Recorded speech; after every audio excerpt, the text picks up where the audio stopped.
It's time for another Davis story. Every one of us has a story, and I love hearing them. Yeah, yeah. Actually, what happened was I was a regular classroom teacher. Initially, I was into the corporate sector, and I have done my degree in law, and I'm also a certified company secretary. So I was working in the corporate sector, but somewhere, there was a kind of vacuum in my life, and I felt that I need to do something different. So then I moved from the corporate world into the education along with my older daughter when she joined the school. And like when I went to the school, initially for 2 years, I was teaching the regular students, I was teaching them English. But then I felt, there were 5 to 6 children in almost every class who were otherwise very bright, but they could not somehow score marks in the exams, and they were not able to learn to read and write, and they had all these difficulties. And then I felt that as a teacher, it was more important that I address the needs of those children rather than the other kids who could be taken care of by other teachers. And that's how I moved into special education. And then I started a program where I used to pull them out and do remedial sessions with these students. But then I realized that doing remedial sessions with these dyslexic children, it was more like giving them the crutches to walk on, rather than making them independent. And I was not satisfied with these methods because practically these were all the old solutions. So then it so happened I was feeling very disappointed and dejected. I did not know what to do. And our the chairman of our school, he happened to meet Monique Given. She is from Denmark. She is a Davis facilitator. Monique. Oh, Yeah. Monique. Yeah, she was having a conversation with someone else, and he overheard her say that she is working with dyslexic children using the Davis methods and all those things. And then he invited her to our school. When she came and she started telling about the Davis methods, it was like, all my questions were answered. And it was literally, she was a God sent angel who came with all the solutions. And then I said, I am going to do this program. Like I was so happy, and the chairman was also very impressed with this. Yeah. And immediately, we asked Monique, please get in touch with a Davis specialist so that the training can be arranged as facilitator. Yeah, I got trained as a Davis facilitator. At the same time, I got trained in Davis learning strategies. I found that if I need to reach out to the wider, kids, on a wider scale, if I need to take it forward to the children, then Davis learning strategies would really work out well.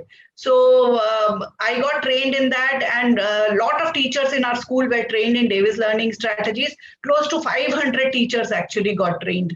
Wow, that's Yeah. huge number. Yeah, so like in Omega, there were 150 teachers who got trained, and rest of the teachers were from other schools and other parts of India.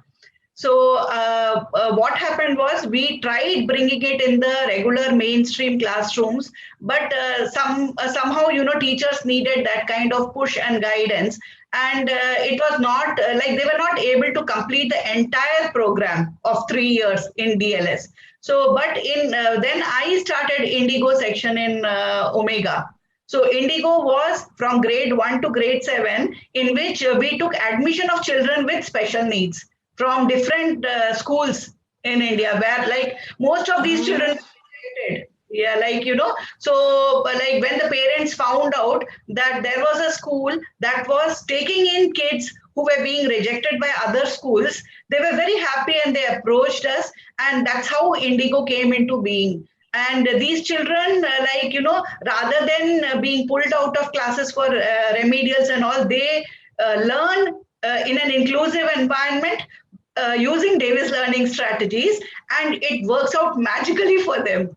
Oh my God. So yeah, you not only brought Davis into school, and then 500 people trained, which is wow, that's incredible in the school system.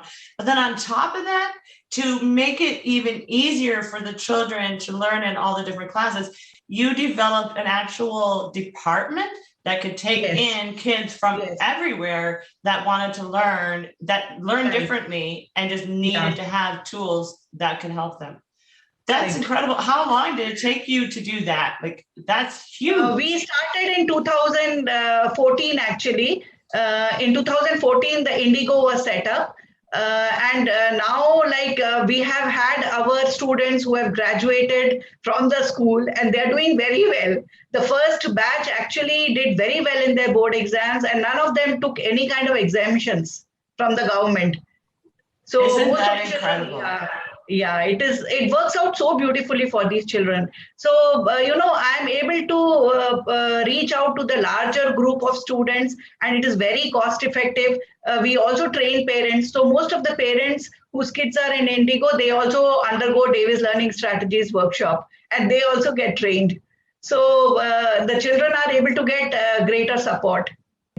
Actually, this school belongs to a trust. It is Sahaj Marg, they call it.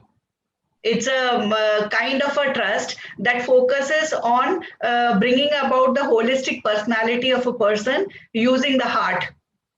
Oh my God, I love that. So it's not Yeah. even just the academic parts that you're addressing, it's the whole circle of, because it's not just letters and numbers for us.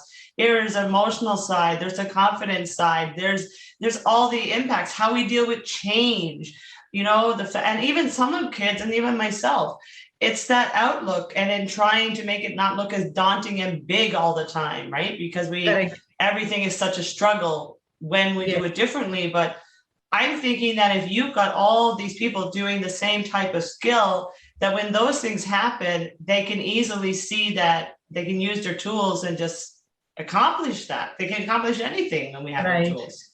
So we run the Heartfulness Institute. We are associated with the Heartfulness Institute also.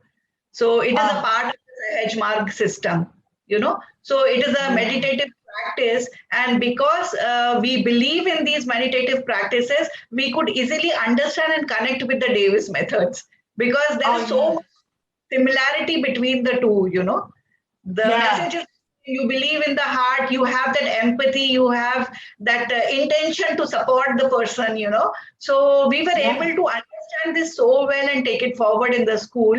And the best thing is, my complete training was taken care of by the school management.